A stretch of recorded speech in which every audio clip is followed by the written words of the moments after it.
Virat chilli powder అన్ని రకాల వంటలకు పచ్చళ్లకు సరైన chilli powder. No colour, no chemicals.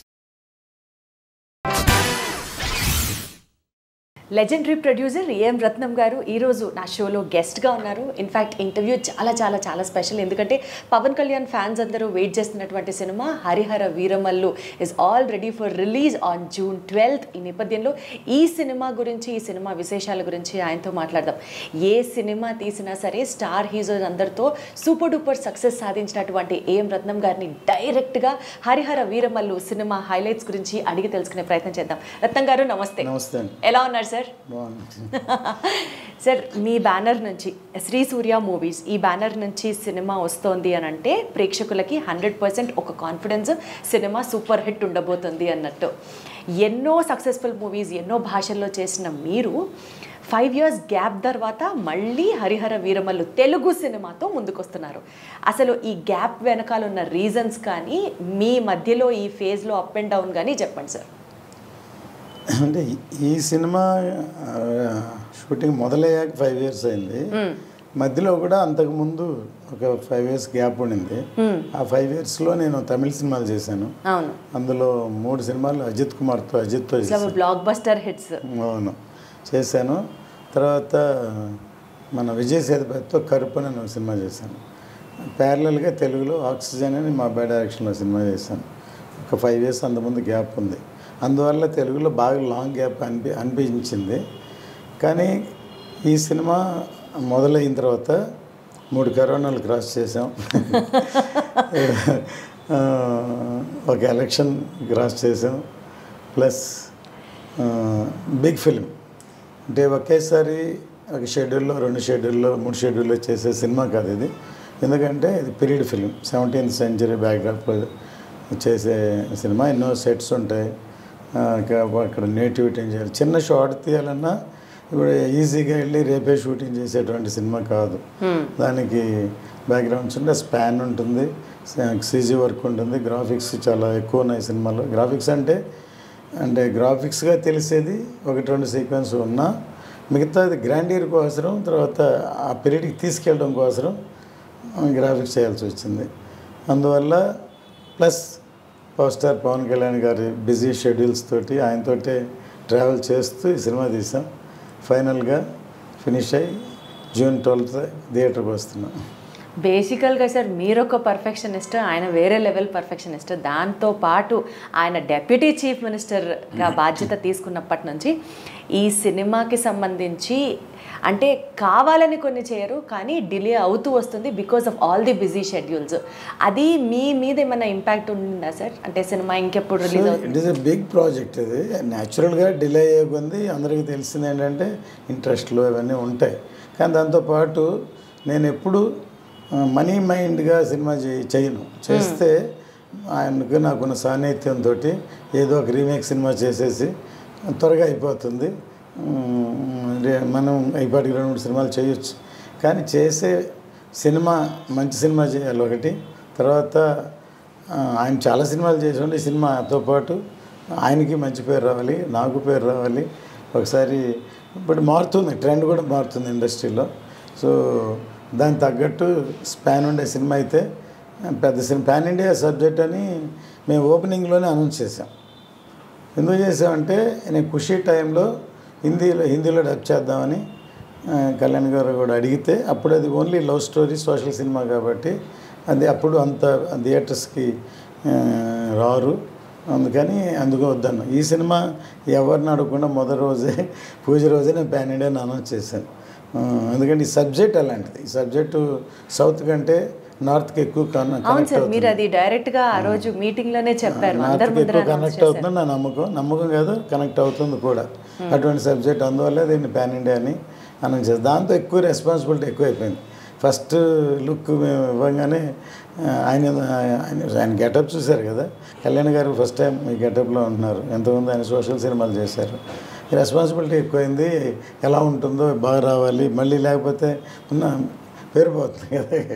కష్టపడి సంపాదించిన నా పేరు, ఆయన పేరు, అందరి పేరు స్పాయిల్ చేయడం ఇష్టం లేక పర్ఫెక్షన్కు ఇంత టైం అయింది. బేసికల్గా సార్ మీరు చాలా పర్టిక్యులర్గా ఉన్నారట కదా, కళ్యాణ్ గారితో సినిమా చెయ్యాలి, చేస్తే ఆయనతోనే చెయ్యాలి అని. ఎందుకంటే ఖుషీ సూపర్ హిట్, బంగారం అయిపోయిన తర్వాత సత్యాగ్రహి నుంచి మళ్ళీ హరిహర వీరమల్లు వరకు కళ్యాణ్ గారితోనే నేను సినిమా చేస్తున్నాను అన్న మీ పట్టుదలని నిజం చేసుకోవడానికి 5 years జర్నీ ఒక ఎగ్జాంపుల్ అంటే ఇప్పుడు సత్యాగ్రహి అని ఆయన డైరెక్షన్లో ఏఆర్ రెహమాన్ గారి మ్యూజిక్తో పిసి శ్రీరామ్ కెమెరాని పెద్ద పూజ చేసి ఆయనే టైటిల్ చెప్పి అనౌన్స్ చేశాం. తర్వాత అది జరగల. ఎందుకు జరగలేదంటే ఆయనే డైరెక్టర్, ఆయనే కథ కూర్చోవాలి, కథ చేయాలి. దానికి ముందు జానీ డైరెక్ట్ చేశారు. సో అందువల్ల మేబీ జానీ అందరికి తెలిసింది అనకూడదు, కానీ సక్సెస్ అవ్వలేదు కాబట్టి ఆయన వద్దనుకున్నారో నాకు తెలియలే. సరే, నాకు ఇప్పుడు లేటెస్ట్గా అనిపించింది ఏంటంటే, నేను మొన్న ఒకసారి కళ్యాణ్ గారిని కలిసినప్పుడు, సార్ నేను అప్పట్లో మిమ్మల్ని కలవలేదు, ఒకవేళ నేను కలిసి ఉంటే ఖచ్చితంగా చేసేవాడిని సార్, నేను ఇవన్నీ చూడండి పెద్ద హిట్ అయి ఉండేది అంటే నవ్వారు. ఏమన్నారంటే, ఒకవేళ మీరు కలిసి సినిమా చేసి సూపర్ హిట్ అయ్యి ఉంటే నేను అమెరికన్ లాగా సినిమాలే చేసుకుంటూ ఉండేవాడిని, పాలిటిక్స్లోకి వచ్చి ఉండేవాడిని కాదు. అంటే పవన్ కళ్యాణ్ గారు పాలిటిక్స్లో రావడానికి తెలియకుండా ఒక ఫోర్స్ కారణంలో మీరు కూడా ఉన్నారన్నమాట. అంటే ఆయనకి ఎప్పుడు నాకు లాంగ్ జర్నీ 2 దశాబ్దాలతో కూడా ఆయనకి నాకు చాలా ఇష్టం. ఎందుకంటే సినిమా ఆర్టిస్ట్గా కాదు, ఒక వ్యక్తిగా ఆయన ఆశయాలు, ఆయన భావాలు, ఆయన ఇవన్నీ నాకు బాగా ఇష్టం. సో ఆయన ఎప్పుడు ప్రజాసేవ చేయాలనే ఉద్దేశంతో ఉంది సినిమాల కంటే. ఆయన ఎప్పుడు నేను చెప్పడం కాదు, బై పవర్స్ నేను సినిమాలకు వచ్చాను కానీ అని చెప్తూ ఉన్నాను. యాక్చువల్లీ అది నిజం. కానీ వచ్చారు కాబట్టి ఆయన చేయాలి. ఆయన సినిమాల్లో కూడా ఆయనకి బాగా కనెక్ట్ అయితేనే అది ఆ సినిమా బ్రహ్మాండంగా ఉంటుంది, లేకపోతే అలా ఉంటుంది. సో ఆయన దాంట్లో నుంచి ఇది కరెక్ట్ కాదనుకుని మన డైరెక్షన్కి వెళ్ళారేమో. డైరెక్షన్ ఒకవేళ సక్సెస్ అంటే ఆ ప్రొఫెషన్లో అలా ఉండిపోయేవారేమో. కానీ అది కాకపోతే దానికి సినిమాల కంటే నాకు ఆయనకి ప్రజాసేవ ముఖ్యం కాబట్టి ఆయన రాజకీయాల్లోకి వెళ్ళారు. అదే దాన్ని మాత్రం వదలకుండా పట్టుబట్టి కష్టపడ్డారో నేను వేరే ప్రత్యక్షంగా చెప్పక్కర్లేదు. కానీ ఫైనల్గా అచీవ్ చేశారు. కానీ ఒక విధంగా ఏమంటారంటే, ఎప్పుడు మేము power star Pawan Kalyan power star నరుస్తుంటారు కదా, మేము పవర్ స్టార్ నా సినిమాలో టైటిల్ వేయొద్దు అని అనేవాళ్ళు. సరే, ఎందుకంటే పవర్ వస్తే కూడా ఆయన పవర్ని మనం పవర్ స్టార్ అనిపించుకోవడం ఆయనకి పెద్ద ఇష్టం లేదనమాట. మనం ప్రూవ్ చేయాలి, ప్రజాసేవ చేయాలి తప్ప పవర్ స్టార్ అని కాదని. ఆయనకు అలా చెప్పుకుంటూ పోతే ఎన్ని లేవు సార్. పవర్ స్టార్ అన్నది ఆయనకి ఇష్టం లేకపోవచ్చు, కానీ ఇప్పుడు ప్రత్యేకంగా ఎలక్షన్స్ టైంలో పిఠాపురం ఎమ్మెల్యే గారి తాలూకా అన్నది ఎంత ట్రెండ్ అయింది సార్. ఇప్పుడు హరిహర వీరమల్లు గారి తాలూకా అని చెప్పాలి. ఇంకా పవర్ స్టార్ అన్నది ఆయన ఎలివేట్ చేయడం వద్దు అని అంటే. సార్ బేసికల్గా ఈ సినిమా ఇందాక మీరు అన్నట్లు ఆయన గనక ఫిక్స్ అయితే, కనెక్ట్ అయితే వేరే లెవెల్ ఉంటుంది అన్నది. ఈ సినిమాలో పవన్ కళ్యాణ్ గారి కనెక్షన్ ఎంతవరకు మీరు అబ్జర్వ్ చేశారు? నిన్న ఒక సాంగ్ రిలీజ్ అయింది, చూసి ఉంటారు. దాంట్లో కొన్ని చిన్న క్లిప్స్ ఉన్నాయి. దాన్ని చూసి ఉంటే ఆయన ఎంత కనెక్ట్ అయ్యారో, విజృంభించి అలా చేశారు. అది దాన్ని బట్టి అర్థం అవుతుంది. అంటే మీ అసెస్మెంట్ సార్, మీరు ఇంకా క్లోజ్గా ట్రావెల్ చేశారు, మీరు ఇంకా దగ్గరగా చూస్తారు కాబట్టి. అదే చెప్తున్నాను, అది అసలు ఒక సినిమాటిక్ ఫైట్లా లేదు. అంటే రియల్గా ప్రాణం పెట్టి చేసినట్లే కాదు. ఒక 100 మందిలో ఒకళ్ళు ఇరుక్కుంటే, మనం బాలచంద్రుడో లేకపోతే అభిమన్యుడో అలా చూసాం కదా, వీర విహారం చేసినట్లు ఉంది అది యాక్చువల్గా. అంటే ఒక రియల్గా అట్లాంటి 100 మంది అటాక్ మధ్యలో ఇరుక్కుంటే దాన్ని ఎలాగ ప్రాణాన్ని తెగించి పోరాడతాడు, అలాగ రియల్గా ఉందన్నమాట సీక్వెన్స్. అందువల్లే అంత ఇంపాక్ట్ ఉంది సాంగ్. దాని తగ్గట్టు లిరిక్స్, దాని తగ్గట్టు కైరవాణి గారి మ్యూజిక్ అసలు ఎంత ఫాస్ట్గా ఉందో నేను చూసారు. ట్రెండింగ్గా ఉంది అసలు సార్. పవన్ కళ్యాణ్ గారిది ఒక బజ్ రావాలి కానీ అది ట్రెండింగ్ అయిపోతుంది అంతే. అంత క్రేజ్ ఆయనకి, అంత ఫాలోయింగ్ ఆయనకి. బేసికల్గా సార్, యాజ్ అ ప్రొడ్యూసర్ ఈ ప్రాజెక్ట్ విషయంలో డ్యూరేషన్ కావచ్చు, ఇన్ని ఇయర్స్ ట్రావెల్ చేయడం కావచ్చు, అప్స్ అండ్ డౌన్స్ కావచ్చు, మీకు బాగా toughest challenge being a producer of Hariharam Veera Mallu సినిమాకి ఏమనిపించింది సార్? ఏ సిచ్యువేషన్ అనిపించింది? ద లాంగ్ జర్నీ అందరికీ తెలిసిందే. ఎందుకంటే మధ్యలో కరోనా వచ్చినప్పుడు అందరం అసలు ఇక్కడ లేవు, కనెక్షనే లేదు ఎక్కడ. మళ్ళీ సెకండ్ కరోనా అప్పుడు కళ్యాణ్ గారు కూడా కరోనా వచ్చింది, ఆయన బాగా ఫేస్ చేశారు. చాలామంది ఆయన రికవర్ అవ్వాలని మేము అనుకున్నాం. టైం పట్టింది. రికవర్ అయిన తర్వాత అప్పుడు భీమ్లా నాయక్, హరిహర వీరమల్లు 2 ప్యారలల్గా చేస్తున్నారు. అప్పుడు ఆఫ్టర్ కోవిడ్ అంత ఇమ్మీడియట్ రికవర్ ముందు ఒక సినిమాని ఫినిష్ చేసి దాని ముందు అది రిలీజ్ చేద్దాం. తర్వాత చాలా టైం బట్టి తర్వాత మా షూటింగ్ వచ్చారు. వచ్చిన సీక్వెన్స్ తోటి అసలు అప్పుడే సినిమా అయిపోవాలి, కానీ ఆ సీక్వెన్స్ చాలా ఇంపార్టెంట్. అది దాదాపు 60 డేస్ చేసాం. అందులో దాదాపు 45-50 డేస్ కళ్యాణ్ గారు ఉన్నారు ఒకే సీక్వెన్స్. ఇంతవరకు మేబీ హిస్టరీ అవ్వచ్చు. ఒక సీక్వెన్స్ ఒక క్లైమాక్స్ చేసిన 10 రోజులు 15 రోజులు చేస్తాం. 60 డేస్ ఒకే ఒక సీక్వెన్స్. సో అందువల్లే దాంట్లో అంత పవర్ ఉంది. మేబీ అక్కడ రామోజీలో షూట్ చేస్తే అక్కడ ఒక హిల్ ఉంది. 4:30కి లైట్ పోద్ది. 4:30 సాయంత్రానికి 4:30కి.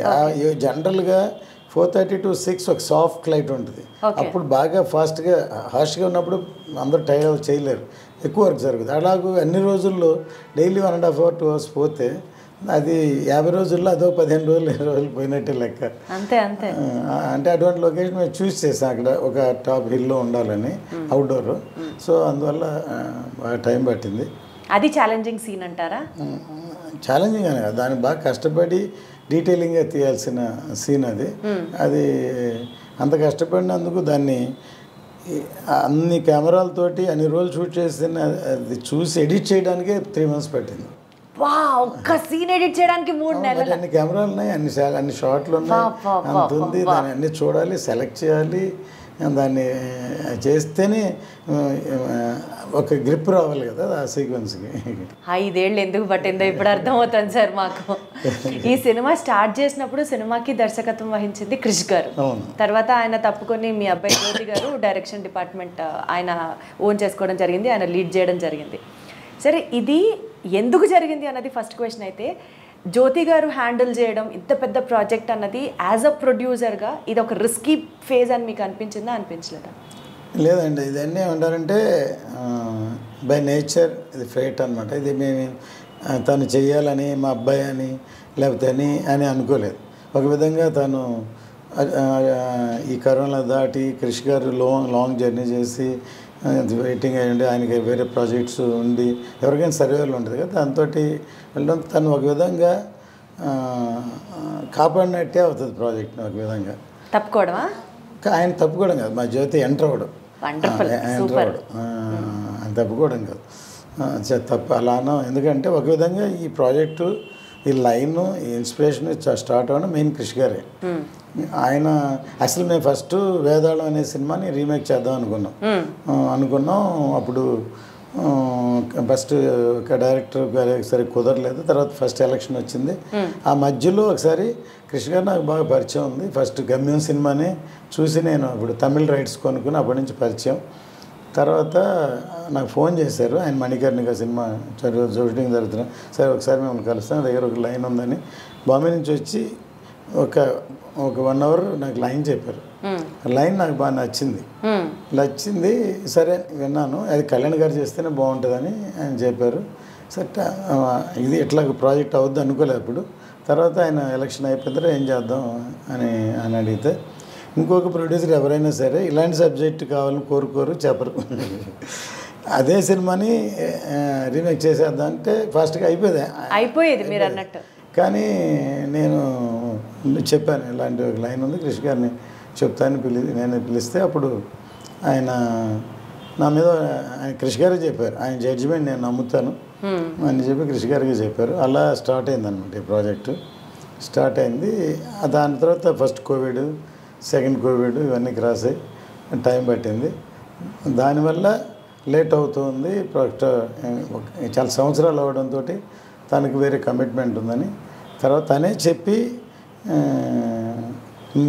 తన ఇష్టపరంగా తన జ్యోతిని చేయమని తనే. జ్యోతి గారు రెస్పాన్సిబిలిటీ తీసుకున్నప్పటి నుంచి ఇంకా ఎంత అంటే ఒక డైరెక్టర్ ఒక ప్రాజెక్ట్ని సగం కాలం నడిపించిన తర్వాత ఆ బాధ్యత తీసుకోవడం అనేది ఇంకా ఎక్కువ ప్రెషర్. అసలు యాక్చువల్గా మేము ఫుల్ కథని ఇంకా రాలేదు, చేద్దాం అనుకున్నాం. సరే టైం డ్యూరేషన్ అవ్వడం తర్వాత ఎక్కువ సీక్వెన్స్ని ఆల్రెడీ ప్రీ క్లైమాక్స్గా ఇప్పుడు వాడింది అంతవరకు ఉంది. ఫస్ట్ హాఫ్లో చేసాం, ఇంతవరకు చేసాం. నేను పార్ట్ 1 చేద్దామని జ్యోతి ఎంటర్ అయిన తర్వాత అనుకున్న తర్వాత పార్ట్ 1 చేద్దాం అనుకొని దాన్ని అంత ఫుల్ఫిల్ చేయాలి, తర్వాత అంత స్ట్రాంగ్గా చెప్పాలి, దాన్ని చేయాలి. సీక్వెన్స్ షూట్ చేసాం. తను ఎంటర్ అయిన తర్వాత తను బేసిక్లీ రైటర్. తను చదువుకునేటప్పుడే +2 చదువుతున్నప్పుడే స్నేహం కోసం స్క్రిప్ట్ ఇచ్చాడు తనకి. అప్పుడు ఆ స్క్రిప్టే చూస్తే ఒక ఫ్రెండ్షిప్ గురించి సబ్జెక్ట్ స్నేహం కోసం. అది ఒక ఎల్డర్లీ పీపుల్, మెచ్యూర్డ్ పీపుల్ రాసేది. నేను ఆ కథ ఫస్ట్ నాకు చెప్పలేదు. తను అసలు అప్పుడే మేబీ అక్కడి నుంచి స్టార్ట్ అయింది. మేము ఒక డిస్కషన్లో ఉంటే కేఎస్ రవికుమార్ గారు డైరెక్టర్, దానికి డిస్కషన్లో ఉంటే నేను ఎందుకు మా అబ్బాయి కూడా ఇప్పుడెప్పుడు స్కూల్లో చదువుతున్నాడు, ఏదో ప్లే రాసి అందరూ చేస్తూ మేమని పిలవండి డిస్కషన్ అంటే డిస్కషన్ పిలిస్తే మేము చేసేదే తనకి నచ్చలేదు. 1 డేలో ఆ కథ అనుకొని డైరెక్టర్ నెక్స్ట్ వస్తే మేము లేము డైరెక్టర్కి చెప్పాడు. ఆయన ఆశ్చర్యపోయి సరే మీ డాడీకి చెప్పావా అన్నారు. చెప్పలేదు సార్ అని చెప్పాడు. సరే నేను రాగానే నాకు చెప్పారు, మీ అబ్బాయి ఒక కథ చెప్పాడు, నాకు నచ్చింది, మీరు కూడా ఒకసారి వినండి అని. పొద్దున్నే 5 గంటలకు లేపేశాను నన్ను. డాడీ అప్పుడు చాలా యంగ్ అనమాట, ఈ కథ వినండి అని అంటే నేను షాక్ అయిపోయాను ఫస్ట్. ఎందుకంటే ఒక చిన్న కుర్రాడు +2 చదువుతున్నాడు, లవ్ స్టోరీ లేకపోతే యూత్ స్టోరీ చెప్తారు కానీ అంత మెచ్యూర్డ్గా నీకు ఎలా వచ్చింది ఐడియా అని అడిగాను. తను చెప్పిన ఎగ్జాంపుల్ ఇంకా షాక్ అయిపోయాను. ఒక తెనాలి రామకృష్ణ, కృష్ణదేవరాయ ఇద్దరు ఫ్రెండ్స్ డాడీ, వాళ్ళిద్దరిని విడగొట్టడానికి ఒక స్త్రీని ప్రవేశించారని అది షాక్ అయిపోయాను. సరే ఓకే, దానికి ఒక ఫ్లాష్ బ్యాక్ క్రియేట్ చేసి ఇది ఎలా చేశాను. ఇన్స్పిరేషన్ నాకు డైరెక్టర్ శంకర్ గారు, ఆయన కథని దాచి జెంటిల్మెన్లో మొత్తం కథ చెప్పి తర్వాత ఫ్లాష్ బ్యాక్ ఏంటని చెప్పారు. అది చెప్పాను, షాక్ అయిపోయి నవ్వి నేను డైరెక్టర్తో నచ్చిందని చెప్పాను. ఫస్ట్ దాంట్లో మెయిన్ శరత్ కుమార్, శివాజీ గణేషన్ గారు అని డిసైడ్ అయ్యి ఆయనకి అడ్వాన్స్ కూడా ఇచ్చాం. ఆ తర్వాత అది జరగలేదు, ప్రాజెక్టే డ్రాప్ చేద్దాం అనుకున్నా. తర్వాత కేసరావు కుమార్, విజయ్ కుమార్తో చేద్దామని అలా మొదలై తమిళలో చేసాం. ఇది ఎందుకు చెప్తున్నానంటే తను ఇంతవరకు చేసిన అవకాశాలు 1-2 లవ్ స్టోరీలు చేశారు. ఇంత పెద్ద హీరోతోటి ఇటువంటి మెచ్యూర్డ్ సబ్జెక్టు తనకి దొరకడం ఒక అవకాశం, లేకపోతే దాన్ని ప్రూవ్ పోతున్నాడు అని చెప్పచ్చు, పోతున్నాడు అని చెప్పచ్చు. ప్లస్ ఇది కథ ఒక పరంగా ఒక పైగా అయితే టెక్నాలజీ ఏంటంటే మా బ్యానరే ఇవాళ CG గ్రాఫిక్స్ అనేది ఇండియన్ స్క్రీన్లో తీసుకొచ్చిందే మేము భారతీయుడు అప్పుడు హాంకాంగ్లో చేసాం. అప్పుడు వెంకీని ఒక ఆయన కోఆర్డినేటర్ శంకర్ గారు ఆయన ద్వారా ఆయనతో చేసాం. ఆ తర్వాత ఇండియన్ ఆర్టిస్ట్ అని వాళ్ళని మేము చిన్న వర్క్లు ఇచ్చి మా కంపెనీ మేమే డెవలప్ చేసాం. వాళ్ళని నేను మన శ్రీనివాసన్, కమల్ కన్నన్ వెళ్ళి శంకర్ గారికి పరిచయం చేశాను. ఎందుకంటే ఆయన ఇప్పుడు హాలీవుడ్, ఫారిన్ సార్ వీళ్ళు చాలా బాగా చేస్తారు సార్ ప్లీజ్ అని మా బాయ్స్ సినిమాలో వాళ్ళకి వస్తాడు. ఆయన బాగా నచ్చేసి అక్కడి నుంచి శంకర్ గారితో ట్రావెల్ చేయడం మొదలు పెడితే అక్కడి నుంచి రాజమౌళి గారు మగధీర అక్కడి నుంచి ఇక్కడికి అడాప్ట్ అయ్యారు. Maybe I'm feeling proud. ఎందుకంటే ఇవాళ నార్త్ ఇండియా కంటే సౌత్ ఇండియాలో టెక్నికల్గా అడ్వాన్స్గా వేరే లెవెల్ బాహుబలి, త్రిబులార్లు, లేకపోతే మగధీరాలు, లేకపోతే ఇప్పుడు హరిహర వీరమల్ లాంటి సినిమాలు టెక్నికల్గా అడ్వాన్స్గా రావాలంటే నేనే ఒక గ్రాఫిక్స్ యూనిట్, ఒక పెద్ద స్టూడియో పెడదామని ముందే ప్లాన్ చేసి హాలీవుడ్లో ఒక ఎక్విప్మెంట్ కూడా అప్పుడు అడ్వాన్స్ ఇచ్చాను నేను. కానీ అది జరగలేదు. కానీ ఇప్పుడు చెప్తున్న ఈ సినిమా తర్వాత ఒక ఫిలిం ఇన్స్టిట్యూట్ ప్లస్ ఒక స్టూడియో, ఒక గ్రాండ్ లెవెల్గా ఫ్యూచర్ టెక్నాలజీ వచ్చేటట్టు చేయాలని, అంటే ఫుల్ టైం దాంట్లోనే ఉండి చేయాలని ఒక అంబిషన్. అది మేబీ జరుగుతుందో జరగదో, బట్ మై అంబిషన్ అనమాట. ఒక స్టెప్ అయితే, ఒక ఆలోచన ఫిక్స్ చేయడంతో అయితే ఒక ఇనిషియేషన్ స్టార్ట్ అయిందనే చెప్పచ్చు. Wonderful sir. బేసికల్గా ఈ first part sword versus spirit అని చెప్పి స్టార్ట్ చేస్తున్నారు. సో ఇక్కడతో స్టోరీ ఏంటి అన్నది తెలియకపోయినా బట్ స్టిల్ ఎంత ఇగ్నైటెడ్గా ఉంటుందో మాకు అర్థమవుతుంది. పార్ట్ 2లో ఏముండబోతుంది సార్? నేను కంటిన్యూషన్ ఉంటుంది ఖచ్చితంగా. ఇది ఎందుకంటే ఇది అబ్రప్ట్గా అన్ఫినిషింగ్గానే అవుతుంది. ఏం జరుగుతుందని క్యూరియాసిటీ బాహుబలిలో కట్టప్ప ఎందుకు చంపాడు అలాంటిది ఒక ఇంట్రెస్టింగ్ ట్విస్ట్ ఇందులో కూడా ఉంటుంది అనమాట. అందుకని సెకండ్ పార్ట్లో ఏమవుతుంది అనేది ఉంటుంది అని డెఫినెట్ క్యూరియాసిటీ ఉంటుంది.